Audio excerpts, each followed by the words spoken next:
This episode is brought to you by Shopify.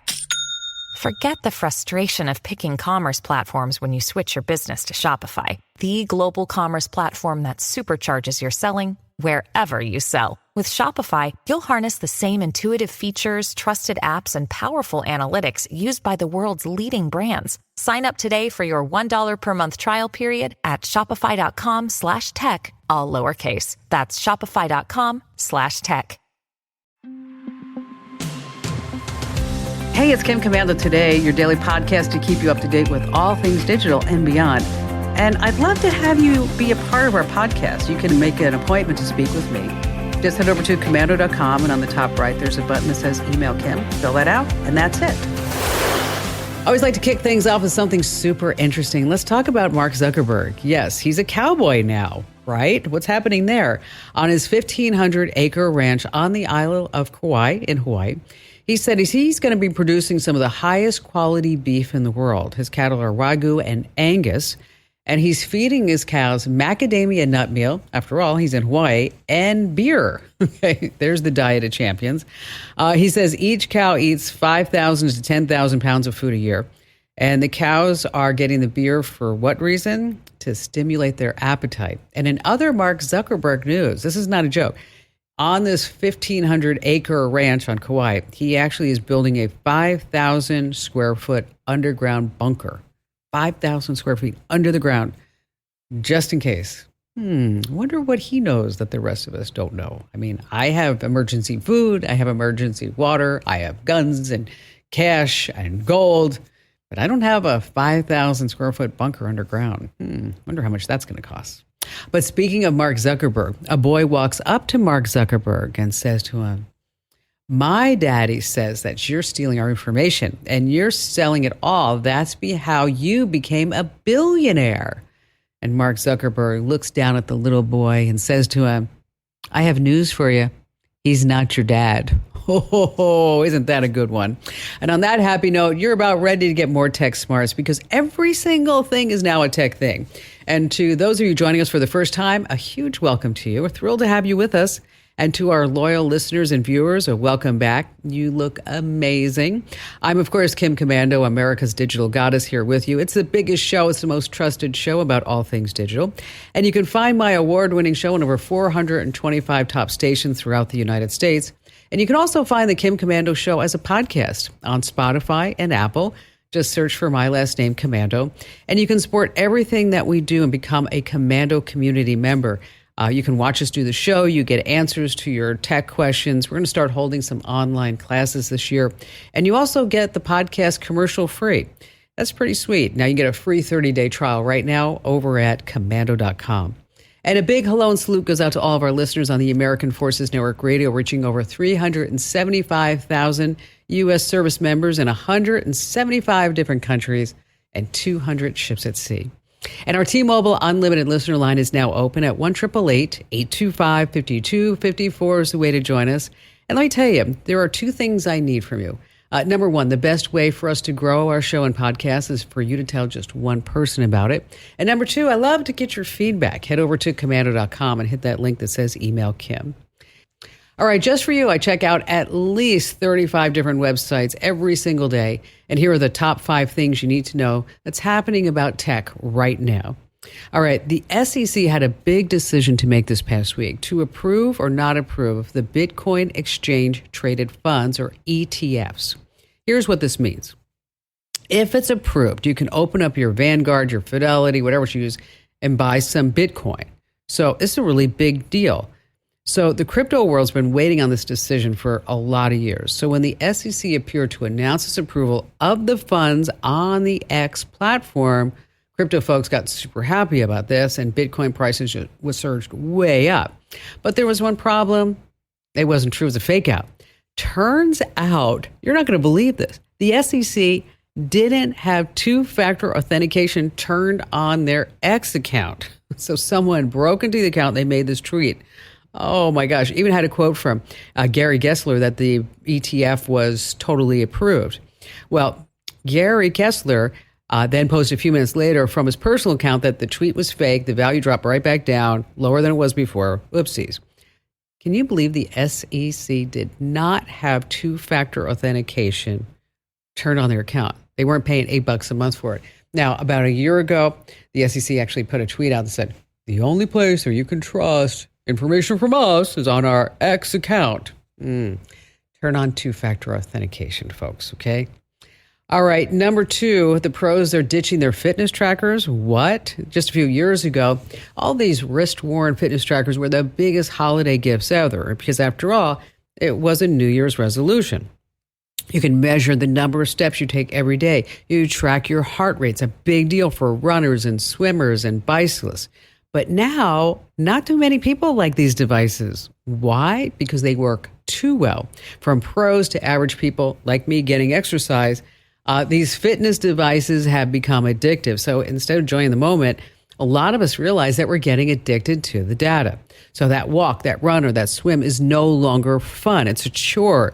You're reading the data, you're comparing your progress, and then you pick up the next day, you try to outdo the day before. So if you're no longer enjoying your daily exercise, take a break from the tracking. All right, coming in at number 3 is we're going to talk about Jeff Bezos and Google. What's going on? Now, for so many years, I predicted that someday, somehow, someone is going to create this search website that's going to just outdo Google. And some say it's already happened with ChatGPT. But I have to tell you about this small AI search website, 40 employees, operating out of like a small shared workspace in San Francisco, kind of like the early days of Google. It's called Perplexity AI. It started up 2 years ago, but the owners kept a low profile. Only has 10 million users a month. But as of January 1st, it also has the backing of Jeff Bezos and a whole bunch of other folks. They invested $74 million. Now, I tested it with questions that ChatGPT got wrong, and Perplexity is spot on. It's right, it's free. They do have a pay version like ChatGPT, but you don't have to get the pay version. In case you want to check it out, it's called Perplexity AI. Number 4, Zillow says that these are the hottest housing markets of 2024. Talking about the Midwest, the Great Lakes, the South are home to most of 24's hottest markets. Buffalo, Cincinnati, Columbus, Indianapolis, Providence, Rhode Island. It just tops the list. It's saying that these are the cities that are the most affordable. The average home price in Buffalo, New York, I know it's really cold there, $250,000. That's $100,000 lower than the U.S. national average of $350,000. Oh, no wonder why people are leaving the big cities. And speaking of Buffalo, oh my gosh, what did the daddy buffalo say to the baby buffalo when he grew up and went to college? What did the daddy buffalo say to the baby buffalo when he grew up and went to college? Bison. I know, I crack myself up. Finally, this coming in at number 5, robotic pets are here. Samsung has one called Bali that was announced at CES. It will follow you around and project videos and stuff like that. I'm going to talk more about all of those CES hot products coming up later on the show. But I want to talk about Sony. Sony has had this robot for so many years, the Ava. It's $2,900. Let's call it $3,000. $3,000 robotic dog. And you might be thinking, like, is it as good as a real dog to keep me company? Well, the Chichi Medical University in Japan, they did a whole bunch of studies. And this Samsung dog is designed to look like a small penguin, the one that they were testing with. Stands on 2 feet, a body temperature just like ours. When you stroke the stomach, it closes its eyes, it makes a breathing sound. Press its nose, and it shakes with laughter. The little guy tracks you with a camera, moves its hand to ask for a hug, makes eye contact. So how'd it go? After 2 months, the love hormone of the folks who were using were 2.2 higher than those who didn't own the robot. And those without the robot had twice the level of the stress hormone. So even a robotic dog is good for you.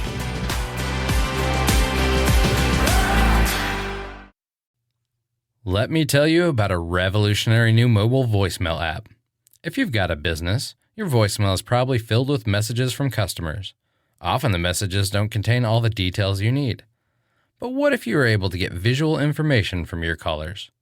That's something you can't do with a traditional audio voicemail box, but you can with Fillmore Productions Video Voicemail. With Fillmore Productions Video Voicemail, callers receive a link to download the mobile app. There they can view important details about your business, watch videos about what you have to offer, and then leave you a video message. Actors and musicians can showcase what they do, and callers to medical practices or repair shops can report their issues visually. There are so many things that video voicemail can do for a business that makes audio voicemail a thing of the past. Discover what video voicemail can do for your business. Visit getvideovoicemail.com. That's getvideovoicemail.com. That's getvideovoicemail.com. Okay, imagine if this were to happen to you. It's just a regular morning. You're getting ready for work when suddenly something's not right. You start feeling incredibly weak. Your vision is suddenly fuzzy and you're super dizzy. It's scary, right? So what would you do? Okay, this is not exactly a what if. This is what happened to Natalie Nasatka from Delaware. And with just moments to spare, she turned to her Apple Watch. And joining us right now is Natalie herself. Wow, Natalie, what an amazing story. When did you first notice that something was wrong? I woke up that morning and ate breakfast, and I was so exhausted that I canceled my morning plans and just rolled over and went to sleep for about another hour. And then around noon, I was like, no, I have to get up. I have stuff to do. There are deadlines to meet. And at the bottom of the stairs, I felt so weak and dizzy and had to pull myself up the stairs by the banister, or else I would have fallen backwards. Oh my gosh, that must have been really frightening, huh? It was. I just assumed it was exhaustion because it's almost the new year and Christmas, and I was preparing for the new semester. So probably not getting a lot of sleep anyways. So at the top of the stairs, I just went straight into the bedroom and flopped down on the bed.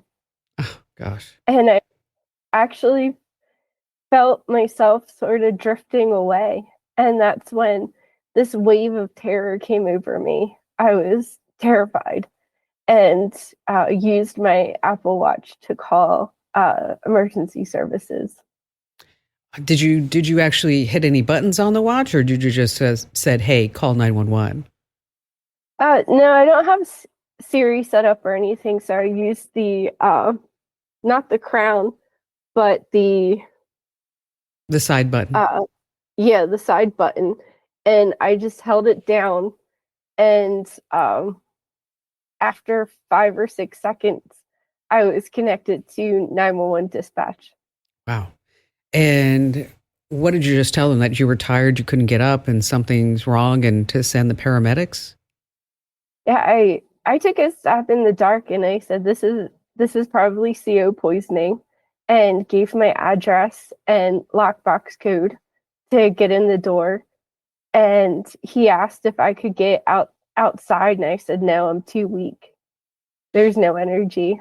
So how did you know it was CO2 poisoning? So CO2 is carbon dioxide. Carbon monoxide is the silent killer. I had a new heater put in November and had problems with it, with the pilot light going out. And the other clues were the fact that I had this dizziness, weakness, disorientation, couldn't smell anything. So there was nothing to smell. And couldn't taste anything in the air. So with those clues combined, that's how I knew it was CO poisoning. Now, did you have any animals in the house? Yeah, my cat, my 8-year-old Tabby, she was actually laying in bed with me. So, gosh, it's hard to imagine what would have happened if you did not have that watch on you. Exactly, because the phone was downstairs. There was absolutely no energy or life left in me to go downstairs to call 911.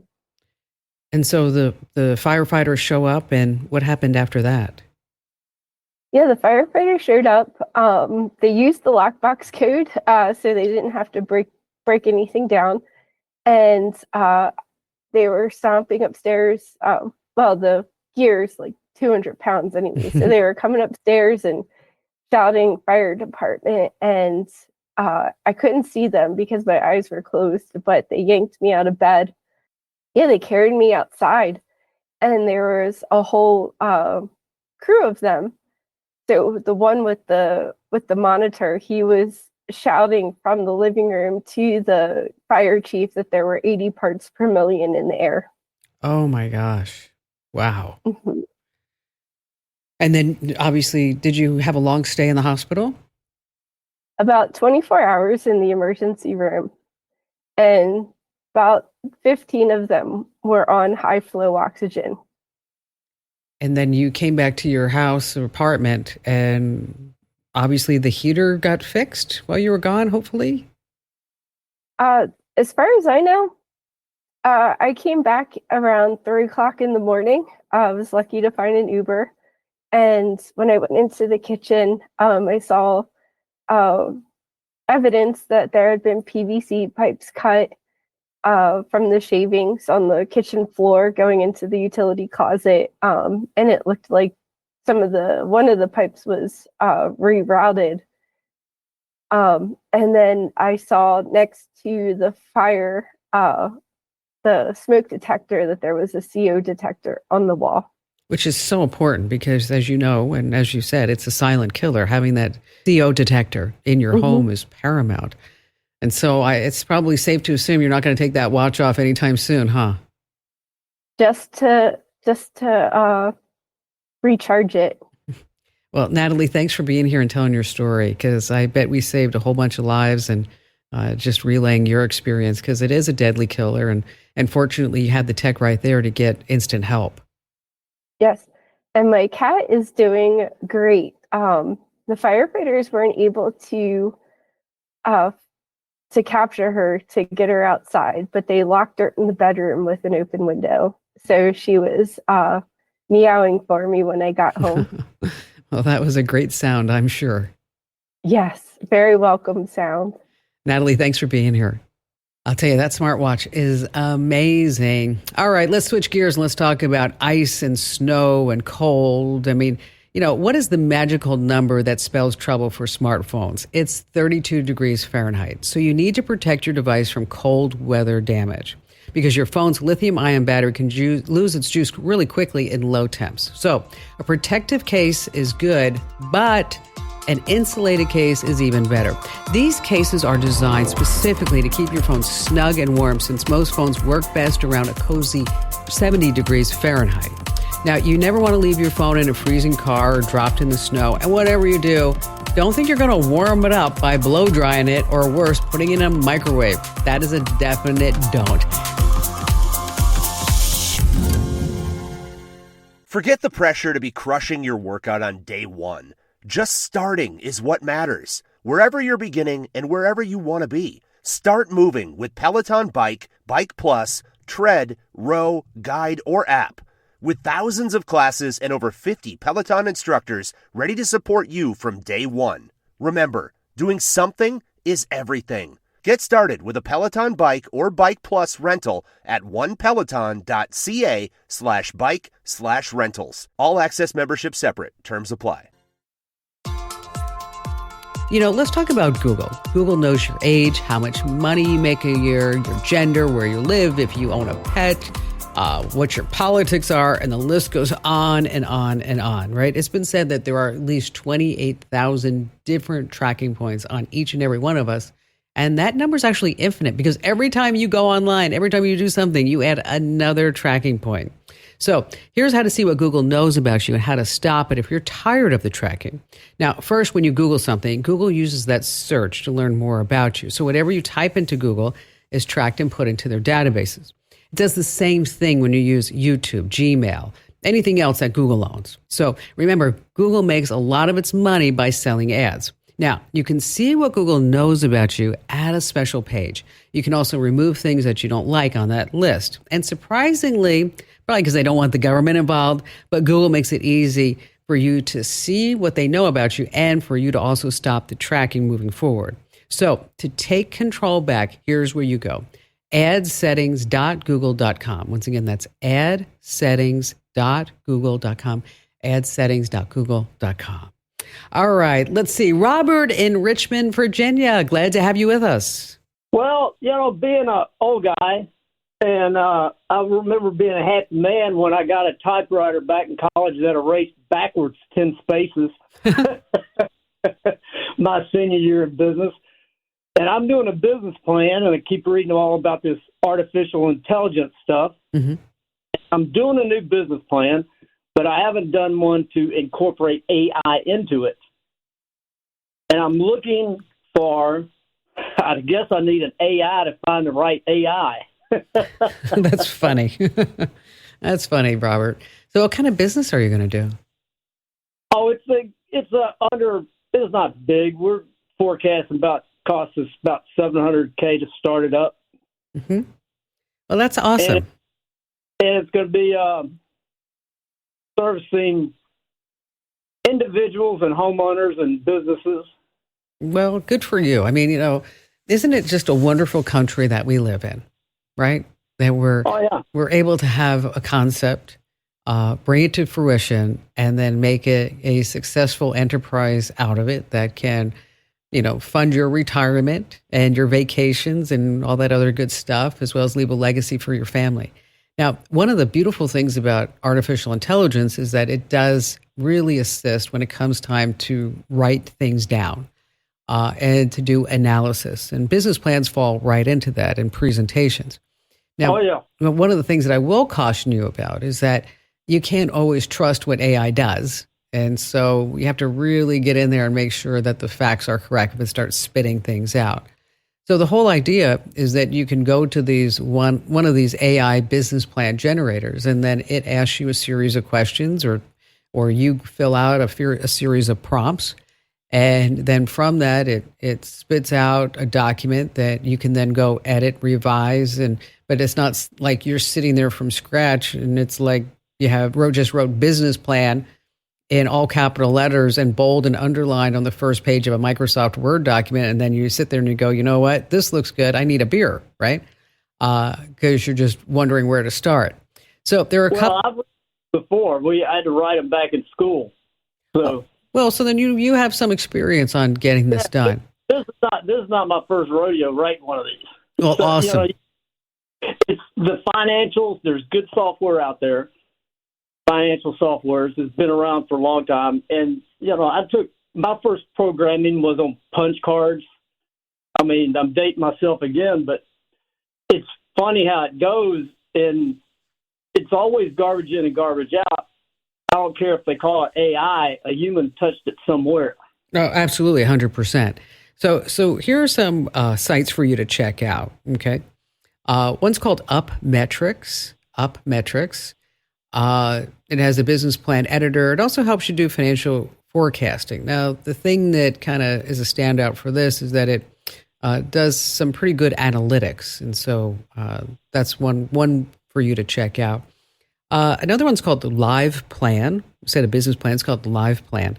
And it's kind of more of you may not need this. It's a step-by-step to create business pitches and business plans. And then it also gives you insights along the way. And then there's also another one called Visme, V-I-S-M-E. I always like to give people three options. Visme is really if your business plan is going to have a lot of visual elements. Let's get the viz, that's what it is. And so it does content creation designs as well as, like I said, it will really do a beautiful type of presentation. So you want to look at UpMetrics, Live Plan, and then Visme, V-I-S-M-E. And I'm sure you're going to find this thing is just a total time saver. And do me a favor, after you select which one, just drop me a note because I'd like to hear how you did with it and which one that you thought was the best one for you. And again, thank you for your call today, Robert. Hey, if you need that list of AI business plan builders, we're going to put that in the newsletters, our free newsletters. So make sure that you sign up over at getkim.com. Once again, that address is getkim.com. All right, let's talk about public phone chargers. Okay, these are these charging kiosks in airports, hotels, and malls. They can be big time savers, but are they really bad for you? I mean, what can happen? Okay, actual cases of juice jacking are rare in the United States, but it can happen through USB connections. You may get some malware you can plug in and somebody can just download everything that's on your phone. So for 100% protection, just stay away from these USB ports, especially when you're traveling overseas. Don't use a cable at all. More and more public kiosks are using wireless charging, so that's a good thing to do. Now, if you are desperate, you can use a USB connection safely with the right cable. Pack a charge-only cable for your trip, not the one that does data transfers, just a charge-only cable. And don't choose the trust option because I don't want you to get into trouble. And you should always just be carrying what? An external battery. That's the best way to travel, whether you're here in the United States. So this way you just never run out of juice. If you're going to go on a plane, the solar charger is super duper because this way, anytime it has a light, you're getting a little bit more juice there. Get cash for clothes at Plato's Closet in North Charleston and West Ashley. It's so easy. Recycle, earn cash, repeat. We pay cash on the spot for your trendy, gently used clothing, shoes, and accessories. At Plato's Closet, we buy all seasons, all day, every day. It's time to clean out your closet and cash in. Bring in your denim, graphic tees, athletic wear, shoes, handbags, and more. Sell your styles to Plato's Closet for cash. Then, do it again. Plato's Closet, located in West Ashley on Sam Rittenberg Boulevard and North Charleston on Rivers Avenue. Mary Jo in Indianapolis, glad to have you with us. Well, I have a question about our church setting up online payments for donations. Okay. We are at St. Nicholas Byzantine Catholic Church, and we're an old congregation. It's 101 years old. Oh, how beautiful. And people are getting, up in age. We still just make our donations with a church envelope. You bring it to the church, and somebody actually physically counts the money, et cetera, and then takes it to the bank to be deposited. But we do have our children, like my grandchildren. I have a daughter in Seattle. She would still like to donate to the church, but there's no easy way to do it rather than her just mailing a check. So we're trying to figure out how are we going to be able to, upgrade our ways to donate to the church. So, you could always put, the easy way is you could just put a donation form right on the website of the church. Okay. You can accept that through PayPal, and PayPal will take a credit card. So if somebody doesn't have a PayPal account, although I think everybody does, not everybody, a lot of people do have PayPal, that you could just take a PayPal donation like that. If you wanted to take it a step further, you could create a QR code. So when somebody, I actually saw this at a Catholic church recently, because I'm Catholic. Okay. And I saw they had a QR code by the candles. I thought that was funny. And so instead of just putting, $2 or $5 to light a candle for somebody, is that they're all that was gone. It was just a QR code. And the QR code said, you could give $5, $10, $25 or what for those candles. And I thought, right. Because sometimes those candles, it all depends on how fast they burn, can be very expensive. Yeah. Also it's easier because not too many of us carry around cash anymore, quite frankly. I don't. Yeah. I have a good friend of mine in Santa Barbara, and we'll go out and I'll say something, I want to buy something, and I try to use my phone, and she'll be like, "Don't worry, I got you, Kim. Here's $5, or $10, whatever it may be." Because I'm like, I just don't carry cash. I'm like, I will Venmo you that back. Okay, I swear. So when you start looking at this as a project, it's where you have to look at it, no pun intended, as a holistic solution. Okay. Okay. How much do you want to do this, and how far do you want to take it? Okay. And so, so it's not just donations from a QR code inside church. Maybe it's on the website. Maybe there are things in the gift shop, whatever it may be. That for now we're going to try to figure out how to take donations multiple places where maybe we didn't even think about before. And that's where I never thought about that. We do have a gift shop. Yes. So that's where, you have to look at every different touch point at St. Nicholas on how where are the different ways that we can give? I mean, we don't want to put a QR code on St. Nicholas outside, okay, because that's tacky. Okay, we don't want to do that. Okay. But that would be funny. That would be funny. Okay. Yeah. Yeah.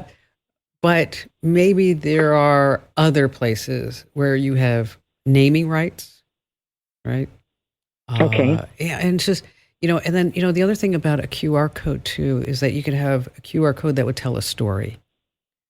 So what I mean by that is that, you could put a QR code on St. Nicholas, but when somebody holds that up, it goes to a video about St. Nicholas and the history of the church. I know we're getting off. My. I know I'm getting off of It's a long history. Yeah. I understand. I'm getting off of just the donations. I'm just saying that because I was making fun of putting a QR code on St. Nick, but but there are things that you could use that for that the younger people would use and appreciate. Okay? The younger people, the younger population, right? The younger parishioners, right? So your basic start is you could use PayPal to accept these donations. Okay. Now, if you are looking at where you want to process these donations, you want to keep track of the donations, you want to, thank people, and maybe if we call them whales, if there's a whale in the midst, you're like, okay, well, we need to have a new chapel, and we're going to do donor matching. Then I want to be able to contact those people so I know who they are. And so that's where you look at, let me give you 3 options. One's called Donor Box, just like it sounds, Donor Box. Right. Another one's called Tithely, Tithe. Tithely. Okay, sure. And another one's called Givelify, Give and then Lify, Givelify. There's a whole, I didn't know this until I became really involved in Phoenix. I go to a place called Mount Claret.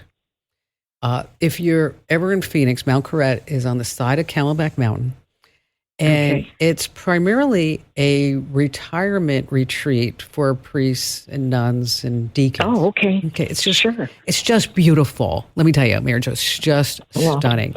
And I'm a big supporter of the church and the chapel there.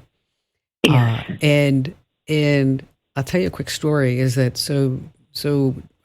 Deacon Tom came to me and said, we need to redo the chapel. Would you and your husband, help us out? And I, absolutely. What do you guys need? And so this has been, over several years we've been doing this. So about 3 years ago, we were there, and it was the deacon and 2 of the priests and the architect and the person who was in charge of all the donations. Okay. And they said, would you guys like to contribute? And I said, absolutely. And Barry said, yes, of course. And they were showing us all the plans and things like that. And then I said to them, does this come with naming rights? And they said, yes, of course. What would you like? And I said, well, what I would like is the Kim Commando Confessional, all case. And okay. And they you should have seen their faces, Mary Jo. They just went white. And then I started laughing, and you could see like they were all of a sudden relieved, like, thank God she was kidding. Oh, yeah. They were like, oh no. Yeah, they're like, okay, so what do we say to this? KKK, Kim Commando Confessional. I'm not sure this is gonna work. Yeah, so right. Yeah. It was just a joke. It was just a joke. Just trying to lighten things up. So anyway, take a look at Donor Box, Tithely, and Givelify. And then if you need any help afterwards, wondering, take it to the next step, whatever it may be, Mary Jo, just give me a call back, but also check out just doing a simple donation form using PayPal. And again, thanks for your call. All right, what would you do if you were lost? Your car runs out of gas. You're in a really dangerous situation, and your phone's battery is almost dead. Okay. Depending on what's going on, you should immediately call a friend, 911. But I want you to remember something. If you're in danger or you need help and your phone's battery is low, you might want to think about changing your voicemail greeting to give specifics, such as where you're located, how you're hurt, describe what's happening, the direction you're going. Give specifics about a person or the people who are near you, because here's why. Even if your smartphone's battery is dead, callers will still hear your voicemail. So on your iPhone, tap voicemail, greeting, and then custom. If you're on Android, you can find the option in your phone app.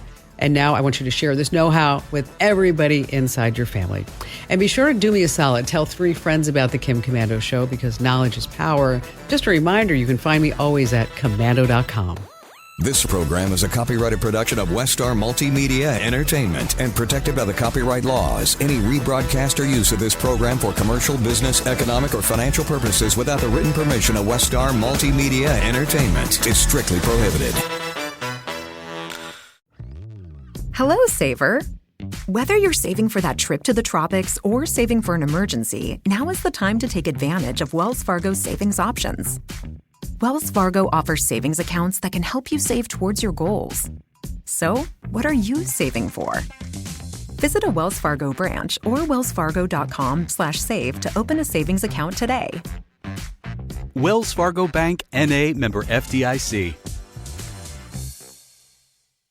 Get cash for clothes at Plato's Closet in North Charleston and West Ashley. It's so easy. Recycle, earn cash, repeat. We pay cash on the spot for your trendy, gently used clothing, shoes, and accessories. At Plato's Closet, we buy all seasons, all day, every day. It's time to clean out your closet and cash in. Bring in your denim, graphic tees, athletic wear, shoes, handbags, and more. Sell your styles to Plato's Closet for cash. Then, do it again. Plato's Closet, located in West Ashley on Sam Rittenberg Boulevard and North Charleston on Rivers Avenue.